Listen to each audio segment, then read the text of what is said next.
You're listening to the Armchair GM Sports Network.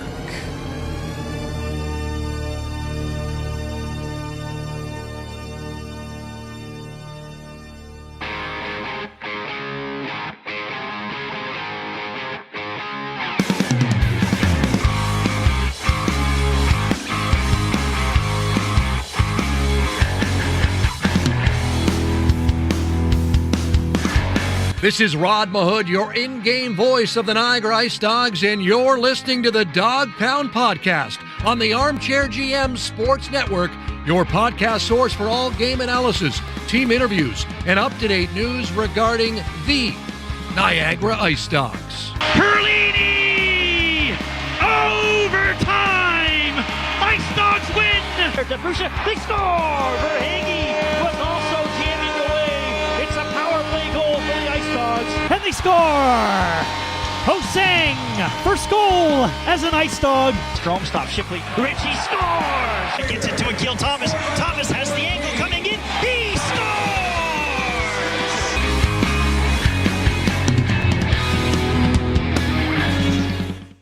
Welcome into another Niagara IceDogs game recap right here on the Dog Pound Podcast, the official podcast of your Niagara IceDogs, proudly brought to you by Global Pet Foods, where pets are undeniably part of the family in all four of their great Niagara region locations. Caputo and Cam Halbert are with you to break down the IceDogs 6-3 loss at the hands of the Brantford Bulldogs here on a Sunday afternoon. Guys, make sure to give us a follow on X at Dog Pound Podcast. Stay up to date with all of our IceDogs coverage, as well as on Facebook, Instagram, and TikTok, as well on our YouTube channel here on the Armchair GM Sports Network. Thank you to everybody that's tuned in today live on the live stream on our YouTube channel and those listening the next day on your favorite on-demand audio platform. So with that said, Cam, this one, the IceDogs' first time they've lost back-to-back games all season long here in Game 20 now of the season against a Bulldogs team that they had just broken a long losing streak against. They come out, they're down 2-0, they battle back in the second, and then in the third period got themselves into some penalty trouble, and it really did them in, and that's why the Bulldogs came away with a 2-goal victory plus the empty netter tonight. Yeah, special teams is definitely going to be something that we talk about in this episode, as well as just, this is the issues that they are going to have to deal with. We talked a lot about how good the start was for the team, and they were going to go through a rough patch at some point. It appears that we're entering that rough patch, not just from a wins and losses standpoint, but now the injuries are starting to mount up. We'll, again, get into that a little bit later on the episode as well. And today's game, we were playing with they were playing without Kevin He as well as Brody. Kevin serving his 2-game suspension for the altercation in Guelph.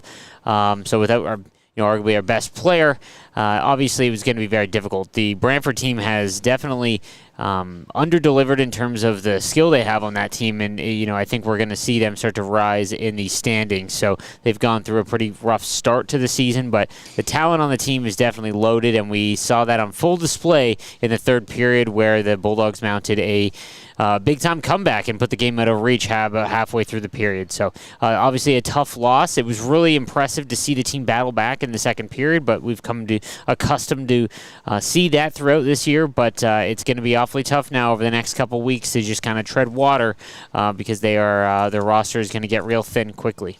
Yeah, it was another thin roster, as you mentioned. No Kevin He from that altercation up in Guelph on Friday night. And then they're also without Jack Brody, who is dealing with an injury right now, not suspension related for him. And then they're still week to week without Matt Paris, Alex Asadorian, Charlie Robertson in the net. And then you saw the extra defenseman play today, which we ended up seeing Andrew Wysick get a shift on forward, which we'll get into later in the game. But as far as the lineup structure goes, Cam, what did you think of the way, with what he was given as far as his lineup card and the players that were available, what did you think of the way that Ben Boudreau structured the lineup before we get into Max Crete? Well, I think some positives. The third line that started the game, again, the fourth line was featuring Dianov and Hotless, but they just saw sparing ice time throughout the game. But the third line started all three periods, Gallianov as well as Mason Ray as well as Sean Doherty, and I thought they were fantastic. They brought a ton of energy. Gallianov had some pep in his step. He was trying to get into any altercation he could, and he had some great looks offensively as well. In my opinion, I think it was one of his best games.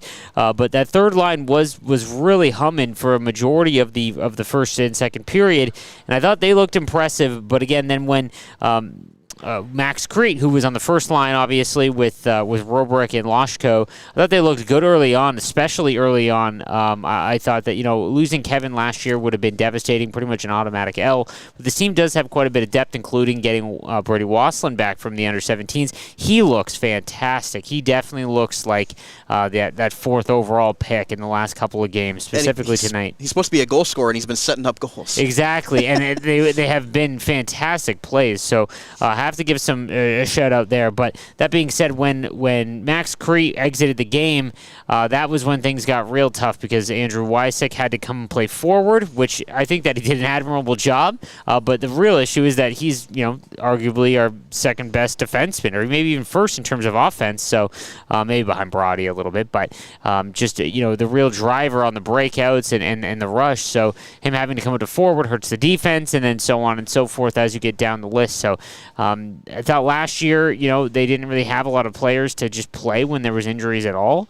This year we definitely have more contract signed, so it's not going to be as devastating. But we're running out now because the next couple games could be real tough. We'll start it off here, and we're going to hear from IceDogs head coach Ben Boudreau later on the post-game. But we'll start it off here with our game stats.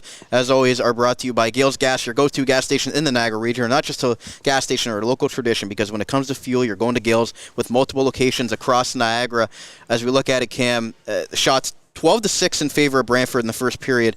And you had said to me after the period ended, I think it was a little bit disparaging because the IceDogs had at least 5 or 6 shots blocked just by the way that Brantford was structuring the defense. The way they're able to collapse is very impressive, and the way that they're able to block shots, which, credit to their head coach, Jay McKee. That was what he was great at during his NHL career and his 250th win.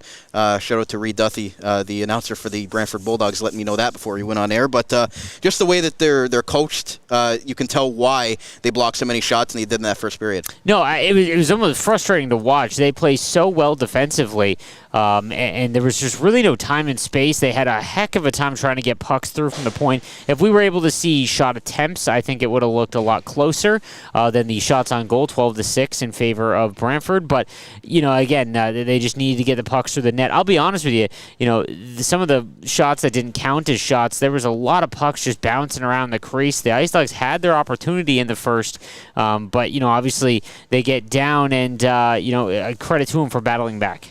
And then in the second period, 14-9 in favor of Niagara, which was their best period of the night for sure. And in the third, Brantford took over 16-4 in the third period for a total of 37-24 in favor of the Bulldogs.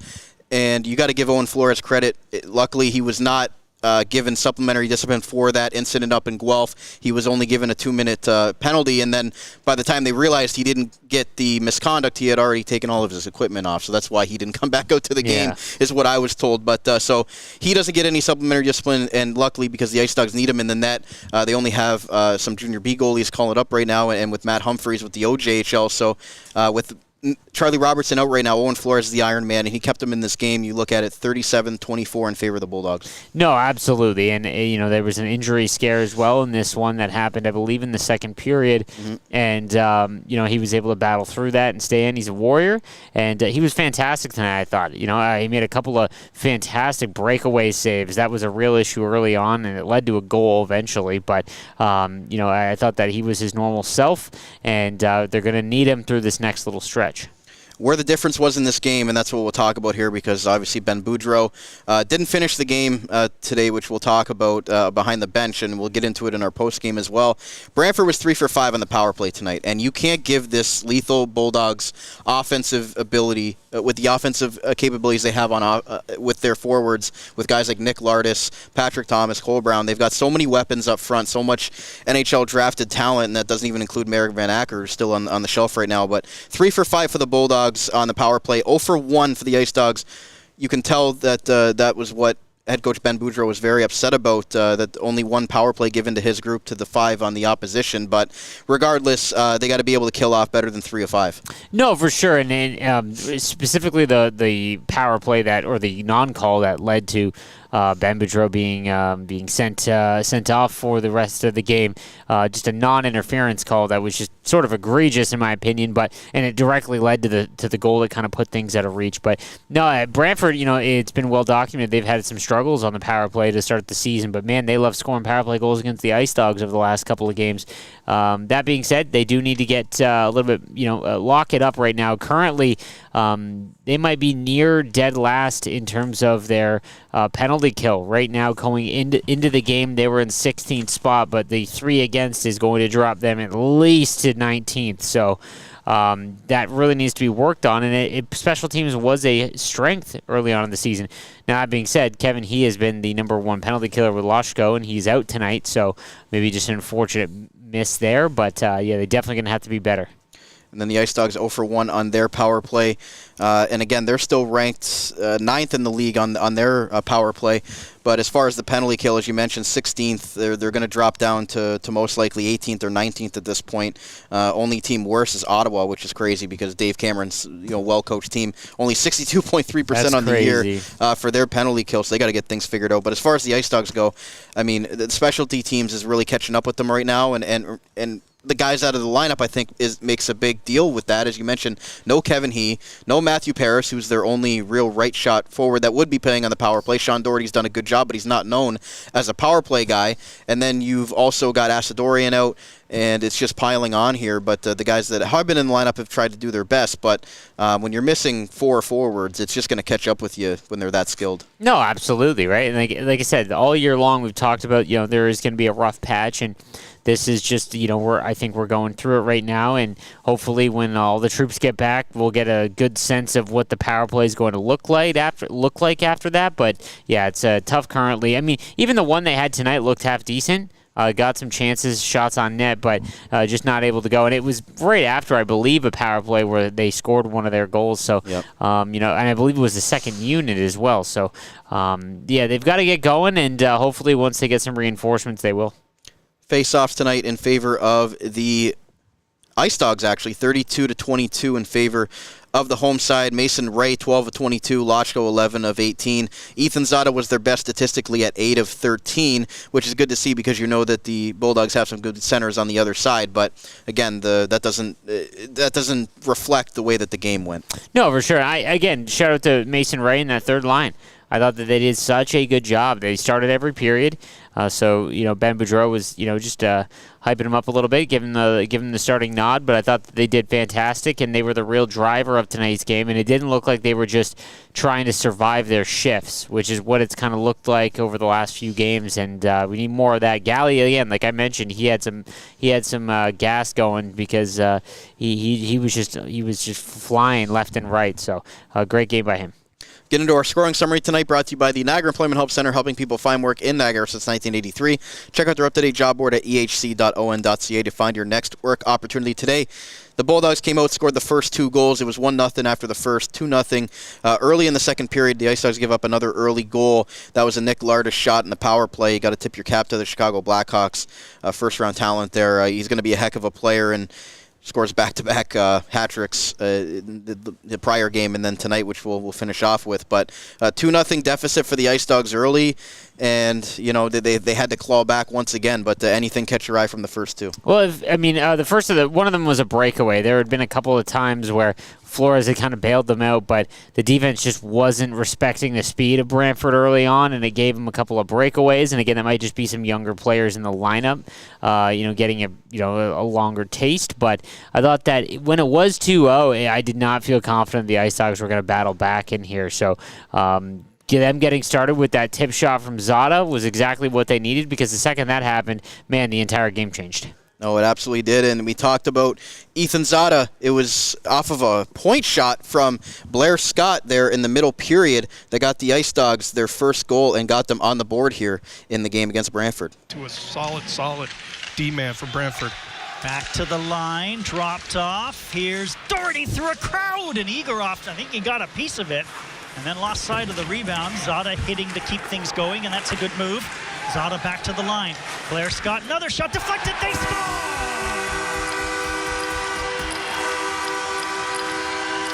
Looked like the excellence of execution from Ethan Zada on the deflection. possession. IceDogs are on the board. That was a really nice goal, Cam. No, absolutely, and a great tip. It was actually another tip shot from Zada. Maybe it's something that he's starting to add to his repertoire, but again, we've talked so much about how on the power play last year they just weren't getting shots on net looking for the ugly goals or anything like that. And again, with Kevin He out, obviously that's a big loss as Zada's able to just tip one home from Blair Scott. So an unsuspecting player to kind of spark the offensive rally. But like I said, once that went in, the IceDogs started to roll. And they needed contributions from guys like Ethan Zada and scoring those goals around. They can't just continue to come down the ice and just try to rip one over top of the goaltenders for shots. So it was nice to see another nice in-tight goal from Ethan Zada. And then a couple of minutes later, we had Brady Wasson. This was a really nice play by him, the way he was able to get the puck, shield the puck, come down the left wing, find Mike Levin, who was wide open on the right side, and gets the monkey off the back with his third goal of the season. Puck slid down low. Picked up by Sherna.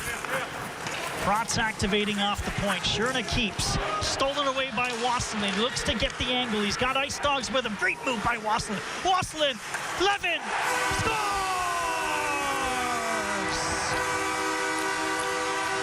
Oh, Brady Wasson. How do you like them apples? He sets up Levin and it's 2-2. I mean, just a fantastic play there by Brady Wasson. And I mentioned to you throughout this game, this is his second game back, but he looks like a completely different player. I think that we saw him be a little snake bit, I think, especially in the goal scoring department early on before he went to the U17s. But he looks just on fire on all cylinders right now. And, man, we're getting a glimpse of the high IQ and the playmaking ability of him. And when he starts scoring some goals, it's going to be fantastic to watch over the next couple of years. So that play to Levin allows him to hit the monkey off his back because Levin was struggling a little bit offensively after such a good offensive season last year. We really need him, especially now.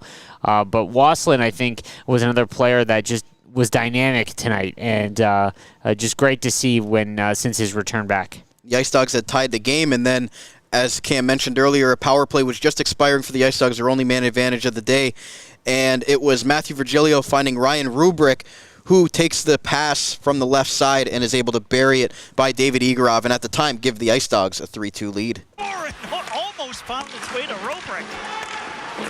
Penalty about to expire. Lashko, what a job he does to keep it in.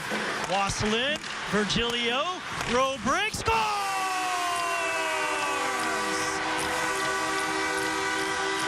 Won't be a power play goal, but it's Rubrick!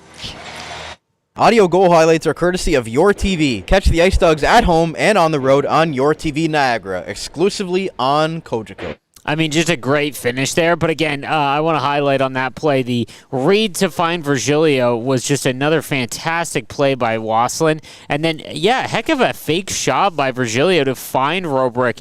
Got Egorov moving left to right, and, you give the best goal scorer on the team tonight a free open shot like that, and Rubrick's going to bury that as often as possible. So, again, just a kind of surprising turn of events and definitely power play influenced. But, that was a good sign to see them kind of work well together. And then it was in the third period, the IceDogs had the 3-2 lead, and then it was a very nice individual effort by Noah Roberts cutting down the left side and just being able to beat Flores up top. I know the IceDogs tonight just got beat on some plays. They gave up, I think, 3 breakaways in that opening period, Cam, and then they got bitten for it here in the third period, just not able to get Roberts away from that puck, and then he puts it up top to even the game up 3-3. Yeah, I think the speed of Niagara's defense is starting to get challenged a little bit, especially in this game. He just got, wasn't able to. I know I saw Nick Frasca a couple times just kind of, lose his guy. But, that's the growing pains of a young team. And I thought Van Vliet, he had a couple instances where he kind of just let his guy get him, beat him inside. But this is such a very good Brantford team. It's tough to judge him on that because these guys are, warriors, and tonight's game especially, undermanned. Wysick going up to play forward so that you lose a defenseman there. But, I think that Flores did all he could, but the tying goal was tough because, it was just another breakaway. And then this is when the game kind of got out of hand. The IceDogs were only down a goal, and then they take back-to-back penalties that lead to 2 Brantford goals. The first one by Nick Lardis for his second of the game, and then Patrick Thomas is able to put away his 7th goal of the season to give the Bulldogs a 5-3 lead. You add in the empty netter late by Nick Lardis. It's 6-3, and it looks a lot worse than what it did going into the third period. No, absolutely. Just a tough circumstance there. Again, I think the power plays, obviously head coach Ben Boudreau, we're going to hear from shortly. He had his takes on what he thought of the officiating tonight, but it's just obviously tough. I mean, this is starting to become a bit of a trend where the IceDogs are not getting calls that are going the other way, trying to take the biasness out of it, obviously, from us. But there was the third goal specifically that was on the power play. Lardis scored, I believe, was a direct result of interference on Ray, I believe, at the far side. And that was a non-call somehow, and it ends up getting right to Lardis, and that essentially put the game away. So, it's just tough to see when that happens. Penalties, the game is so subjective that, it happens so fast that you're never going to get it 100% right, but it's just frustrating because I feel like a lot of these home games, I would love to know the power play opportunity list just to see, how often the IceDogs get more opportunities than their opponent. And then we saw in the second period there, Owen Flores, that was a weird play where Crombie and Virgilio were going towards the net. They kind of run into each other, and then Crombie kind of gets pushed into the crease, but then he puts his hands up and goes at Owen Flores, who stayed down for a little while there, but he remained in the game, starting in his 100th career game for the Niagara IceDogs. And again, there was a review for a 5-minute penalty on that as well for Crombie that was given a 2, and then it ended up being 4-on-4 with the Virgilio penalty. Yeah, I was okay with both of the players getting minors. I mean, after the hit on Flores, I believe it was Van Vliet, he kind of gave, or Virgilio? Yep. Virgilio just giving it to him in the crease, cross-checking him because of, what he had just done. Again, he got knocked down a little bit, but he definitely made a lunge when he saw Flores' back turned to him. So he can't do that, and, I don't think it was a major, but it was definitely a minor penalty, and I think that they got that one right. And then, the game ends 6-3, but it wasn't indicative, I think, of what we saw. The third period kind of got away from them with not having Kevin He in the lineup and those depth forwards, and Max Creed, unfortunately, being injured, not being able to finish the game. And we saw the Bulldogs kind of take over there. And again, this is the first time the IceDogs have lost back-to-back games, but every time this is the 5th game now where they've lost, and they've given up a high number of goals in those losses. So when they lose, they tend to lose by bigger margins, but when they win, it's a close contest. So when the IceDogs are on their game, you can see it, and tonight they looked like they were battling back and had the lead going into the third period, but just weren't able to hold it. I thought they did a fantastic job in terms of energy and effort in the first 2 periods. I do. Yeah. And the third period, it just looked like A, you weren't getting the calls, and B, just a more offensively talented team than the one that the IceDogs had. So obviously going to be tough in those situations to just hold on. But I think there was a lot of positives out of this game that, again, without your best player, arguably, it's very difficult to win games, and I thought that they put themselves in a position to do so. So we're going to take a break here. We're going to come back. We're going to hear from IceDogs head coach Ben Boudreau and set everybody up for the next week when the IceDogs have a 3-3 beginning here against the Sioux on Thursday. So stay right here. Be right back on the Dog Pound Podcast, the official podcast of your Niagara IceDogs, proudly brought to you by Global Pet Foods, where pets are undeniably part of the family. Back after this. In the Niagara region, Global Pet Foods is your destination for premium pet nutrition and caring expertise. Whether you've welcomed a new furry family member or need advice on top quality nutrition, their dedicated staff is ready to help. Discover why Global Pet Foods' lesser-known premium brands outshine the big corporate names. Their team's passion ensures your pet's health and vitality. Check out one of their locations today, 3643 Portage Road in Niagara Falls, 160 Highway 20 in Font Hill, or 400 Scott Street and 344 Glendale Avenue in St. Catharines. Global Pet Foods, where premium brands and caring staff make the difference. The great guys over at Hockey Stick Man are sponsoring this video. If you play hockey but are sick of paying upwards of $400 for top-end sticks, check these guys out. There's seriously no better place to shop. The guys are fun, easy, and offer a stress-free experience from start to finish. They get pro stock sticks from major junior teams right up to the NHL teams and sell them for half the price that the same stick would sell for at a retail store. To further support their mission of saving hockey families money, they offer closeout options which entail taking last year's retail models and blowing them out for less than wholesale prices. It's literally the best prices on the internet for their sticks. And the best sticks of all may be their Pro Blackout series, which provide a top-end stick with no graphics and literally less than half the price of a branded top-end retail model. It's always been their best-selling stick despite super cool pro stock options. It's a no-brainer to shop with these guys, and trust me, they are beauties. Head over to hockeystickman.ca/thearmchairgm and get $15 off your first order. That's hockeystickman.ca/thearmchairgm to get an additional $15 off your first order when you sign up on their website. Check out our friends at Hockey Stick Man.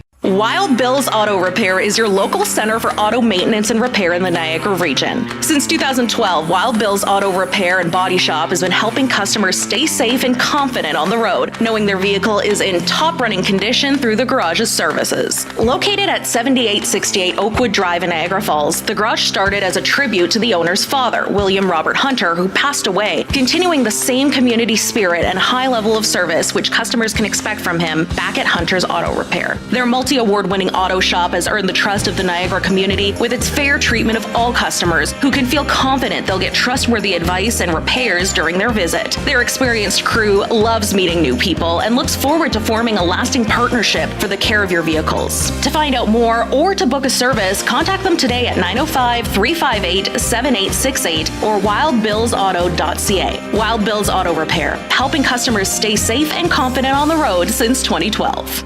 Are you currently looking for work in the Niagara region? If so, you owe it to yourself to check out the services provided by the Niagara Employment Help Centre, located at 6100 Thoroldstone Road in Niagara Falls. Their many free services include a fully staffed resource area open to the public, resume and cover letter writing, local labor market information, job search strategies, assistance with clarifying employment, training and career goals, employment counseling and job search support, Better Jobs Ontario information, and registration assistance. Check out their website at ehc.on.ca or call 905-358-0021 for more information.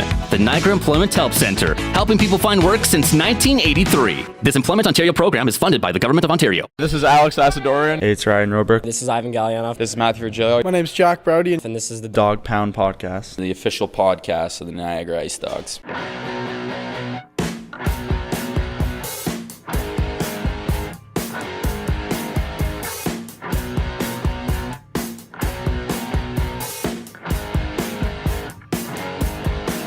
Welcome back to part 2 of today's Niagara IceDogs game recap right here on the Dog Pound Podcast, the official podcast of your Niagara IceDogs, proudly brought to you by Global Pet Foods, where pets are undeniably part of the family in all 4 of their great Niagara region locations. Caputo and Cam Halbert are back with you, continuing to break down the IceDogs' defeat at the hands of the Brantford Bulldogs here on a Sunday afternoon. Niagara's first time losing back-to-back games here on the season. Thank you to everybody that's listening to us today on the YouTube channel, live on our Armchair GM Sports Network YouTube channel. Make sure to hit like, hit subscribe, and smash that bell. And thank you to those that are listening the next day on Monday on your favorite on-demand audio platform. So, Cam, before we get to IceDogs head coach Ben Boudreau on the Wild Bills Auto Repair postgame, the IceDogs are going to need some reinforcements because they've got a 3-3 week coming up with Sault Ste. Marie in town on Thursday. They're up in Brampton on Friday, and then they're back home to Sudbury for another divisional game. They got 2 divisional games next week here in the Central.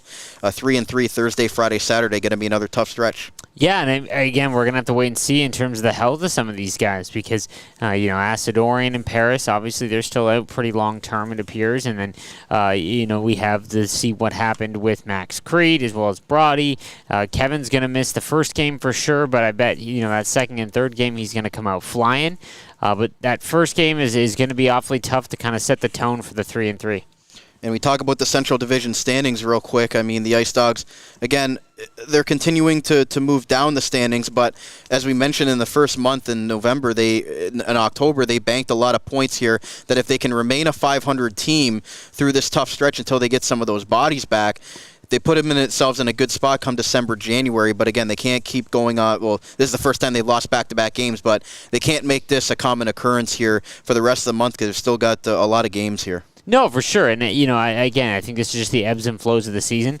They haven't really gone on a winning streak as well, so they haven't lost 2 in a row yet. But the last few games, they're 5-5 in the last 10, so they're winning and then losing.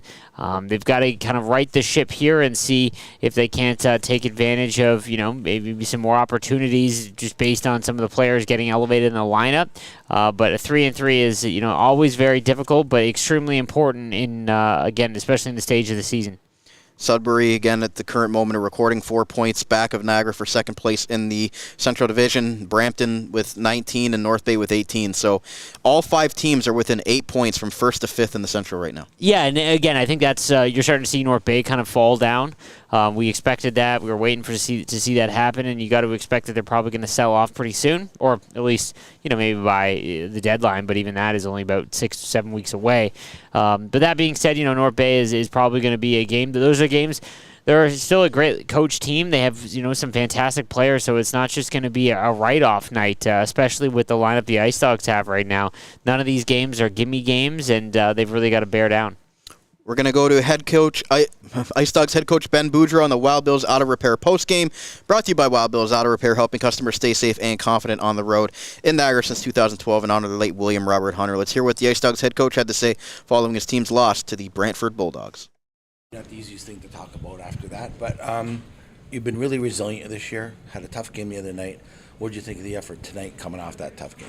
Well, I'm very proud of our group, playing all the way to the end.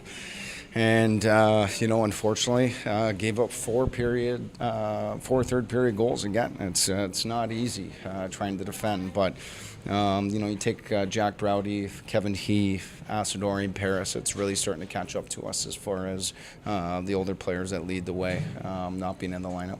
For sure, yeah. Overall discipline might have been a problem tonight. What do you think about that? I think it's a fully loaded question. I didn't think we got the same calls that they got. I thought a lot of the calls that went against us were very soft. And as hard as we were working, I thought we worked hard enough to generate more. So I thought there was a disparity in what was the standard, which is probably where a lot of the frustration. 3 for 5, and I mean three calls in the third period to 0. And it's really frustrating, especially when you get a tandem that cannot communicate that effectively. So without calling out any specifics on the referees, I didn't think it was the same standard from one team to the other, and that was a sense of frustration for us. I bet. Now, second period, I thought you played really well. What did you see in the second that was different maybe from earlier and later? I think we found a jam, a little bit of confidence where we came on when we started scoring a few goals, and we executed on our opportunities. We had a lot. When we hit the net, we find ways to score, and that's something that we need to do more of. But, defensively, we got to find a way to clamp it down. And dead last on the penalty kill in this league. I mean, it's an Achilles heel for us right now. Yeah, sure. In your losses, you're giving up way too many goals, and where the other games you're not. And do you think that's a bit odd where on the losses, like the goals are way up, and when you win, they're not? And it's a bit of an inconsistency there, right? Well, I think the mathematics work out pretty good there. Yeah. When we lose, we give up a lot of goals. Yeah. When we win, we don't. And it's an understanding where it's got to be defense first. And through 40 minutes, now we played a hell of a defensive game and only gave up one 5-on-5 goal, a bad break against the fourth line. But in that third period, I mean, too many power plays and their skill took over, and we scored 3, which should be enough. But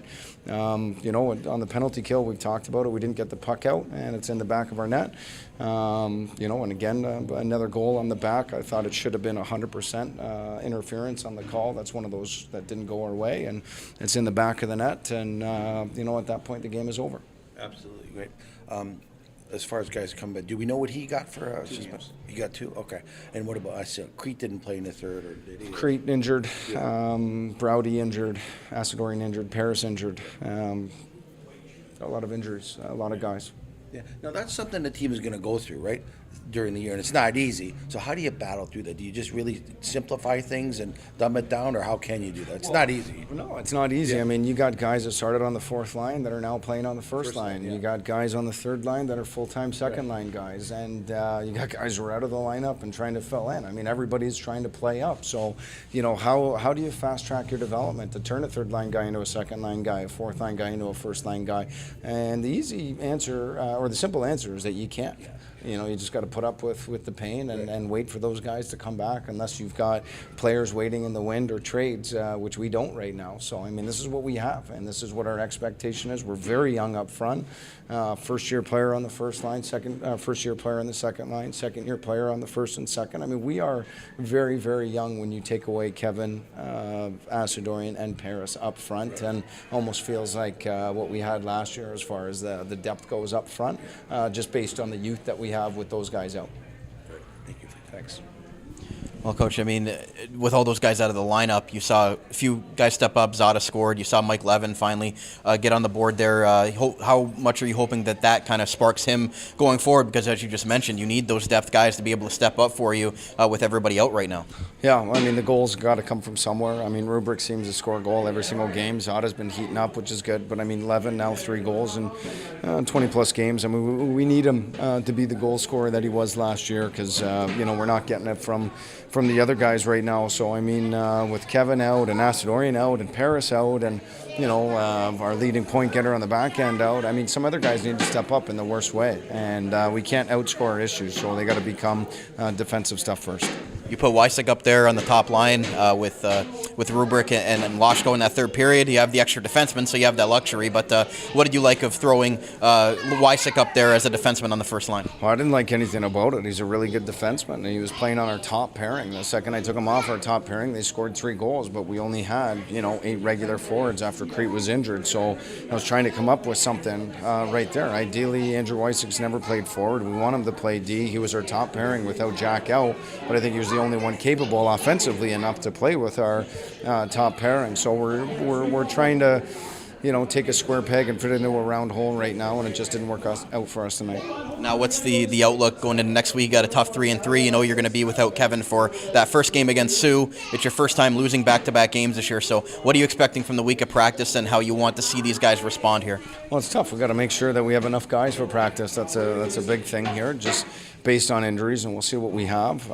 So, I mean, saying it right now after the game is going to be tough to predict. I mean, regroup on your day off and, see the few numbers that we have up front and then try to make the most out of it come next weekend. Thanks, Coach. See you next week. Thank you. There was IceDogs head coach Ben Boudreau on the Wild Bills auto repair postgame. Cam, the IceDogs head coach, obviously disagreed with what we saw in the third period there as far as as he put it in his words. I'm trying to pull it up right here because I just tweeted it out. It was, I thought there was a disparity of what the standard was on both sides, and that the game kind of was called differently on both sides. Again, the IceDogs, young team, have to earn respect in this league, and I guess on tonight they didn't show that. Yeah, it wasn't a great showing. There wasn't a lot of egregious non-calls, but there was definitely the ones where some of the ticky-tack ones, and again, that's fine if you want to call a game very strict, but it has to go both ways. And there was one sequence there, one power play they did get. Was a hook on Loshko, didn't happen, almost got high sticked, and then that didn't get called, and then he slashed and broke his stick in half, and then finally there was evidence there for them to get the call. It was just, you had to laugh, and again, you don't always want to do ref talk, it is what it is, but the third goal specifically, they kind of put the game out of reach in the third. That was a direct result of a non-penalty call on a blatant interference call while defending the power or on the penalty kill on I believe it was Mason Ray, and just like that stuff can't happen, and it's unfortunate. It's going to happen throughout the season. You're going to get calls that maybe aren't deserved, and vice versa. But right now, it definitely seems like it's going against the IceDogs' way in terms of the for and against. Talked about Mike Levin getting on the board because he was such a prolific goal scorer for the IceDogs last year in key moments, that he's only up to 3 on the season now. And again, the IceDogs head coach needs more from his depth scoring, and Mike Levin's one of those guys that can catch fire here now that he's finally put one in the net, that he can go on a run, because we've seen him in the past that he can be, a very streaky scorer, and now that he's got that confidence that he put one in. Well, I think that the thing about Levin is, throughout the season so far, we've been winning without him scoring, and, he's been filling in, especially when Paris went down. He was kind of the one that kind of just was rotating in and out, high in the lineup, low in the lineup, pretty much everywhere. But now it's a lot like last year, where he now needs to be a goal scorer again. And it was good to see him get one tonight. And I thought that he worked well offensively, not just trying to get shots on, but I thought that there was some good chemistry and creativity with him and Waslin specifically. So he is going to be very important over the next little while, and I hope that this was a sign of things to come. Lastly, he talked about having to throw Wysick on forward. He didn't want to do that, but with them missing some guys, and right now you look at it, he's going to be out for Thursday against Sioux, and then you've also already got Paris and Asadorian out. Crete, we don't know the extent of his injury as well, who left the game. Brody on the defensive side, if he's going to be able to play or not. They do have some extra young defensemen, but again, you don't want to have that being an every game occurrence there where those guys are both playing, in DeWatcher and Frasca, with them being so young right now. So he talked about them just needing to know what they're going to have in the lineup, because he doesn't really know going into next week's of practice. They play on Thursday, so they're going to have Monday, Tuesday, and Wednesday to really get this thing figured out of what their lineup's going to look like. But at this time, he doesn't really know what the extent of it is. For sure, and I want to point out DeWatcher has actually been kind of noticeable, been half decent when he's been called upon so far, and I have a feeling that he might be if they keep Wysick up top. I don't know what they're going to do there. Wysick's been so reliable on the back end, but again, if they can't get any goals, it's going to be tough, But I do want to give a shout out there. I thought the DeWatcher played really well, and I thought that Nick Frasca settled in. I think he had a rough start, gave up that breakaway, and then there was a second breakaway that led to a goal. But after that, he intercepted a play on the just a great defensive play, good stick to intercept a seeing eye one-timer attempt, and I think that anytime you put really young players into the lineup, especially on defense, it's going to be tough, especially against a talented team like that. But they've got a tough stretch here. We talked about this all season so far, that those were going to come, and hopefully they can right the ship. Before we get out of here, we're going to put Cam on the spot as always with our player of the game, brought to you by Hockey Stick Man. Pro Stock hockey sticks for half the retail price. Join their mission of saving hockey families money. HockeyStickMan.ca/theArmchairGM to save $15 off your first order. Cam, who's your player of the game tonight, and maybe an honorable mention? Waslin for me. I thought that he was fantastic offensively. He also laid the body a couple times, but more than that, he was good on the forecheck too. He was everywhere, and he was a big reason why this game was in reach for the majority of it, because they're without some of their best players, and I think that he's going to be super important. But since he's come back, it looks like that he's got a lot more confidence in his game, and I'm excited to see the rest of the next little while, because he's going to step up, I have a feeling, and it's going to be very important that he does. I also want to point out, again, best game by Galianov, in my opinion. If he plays like that every game going forward, he's going to really start seeing a lot more offensive. Well, first of all, he's going to get some more offensive opportunities, but things are starting to go in for him. He had a great breakaway attempt that unfortunately went off the bar and right back the other way, then Brantford scored. And I believe that was the tying goal. And just a tough break for him there, but I think that this was for sure his best game. Yeah, he even had a couple of good spurts in Guelph, although there were a couple of shifts that he would want back that ended up in the back of the net. But Galianov, if he's able to get going, there's another depth forward the IceDogs are going to rely upon heavily right now with the guys that are out of the lineup. And I'm glad you brought up Brady Waslin, because everybody talks about his goal-scoring prowess, but his playmaking ability is underrated, and he showed it tonight setting up 2 of the goals. Yeah, it's finding plays. My favorite thing about hockey players is when you watch the good ones, they find stuff that you're not able to see when you've got a bird's eye view. And that Virgilio play on the power play that ended up going over to Robrick, it was just a very nice half second with a read with the puck, and there's a reason why he's so highly touted. And like I said, I think that he's gonna. If he shot right, he'd be on the first line, I think, if he wasn't a lefty, because we've already got Rubrick up there. But they're going to have to get creative with the lines, and Waslin's going to be super important because they need someone else other than the first line to score. Well, Cam, thanks for doing this. We'll be back on Thursday for the game against the Sioux Greyhounds, and then another tough 2 divisional games with Brampton and Sudbury back here on Saturday. So look forward to seeing the IceDogs get back on track. Yeah, absolutely. Can't wait. That's going to wrap up another Niagara IceDogs game recap right here on the Dog Pound Podcast, the official podcast of your Niagara IceDogs, proudly brought to you by Global Pet Foods, where pets are undeniably part of the family in all 4 of their great Niagara region locations. Thank you to everybody that tuned in on our YouTube live stream right here on the Armchair GM Sports Network YouTube channel, and those listening the next day on your favorite on-demand audio platform. The IceDogs lose it 6-3 at the hands of the Brantford Bulldogs here in front of 3,648 at the Meridian Centre. We'll talk to you again following the game against the Sioux Greyhounds on Thursday night. So for Cam Halbert, my name is Brandon Caputo. That's going to do it. IceDogs 3, Bulldogs 6, and we'll talk to you again next week. Enjoy the rest of your Sunday.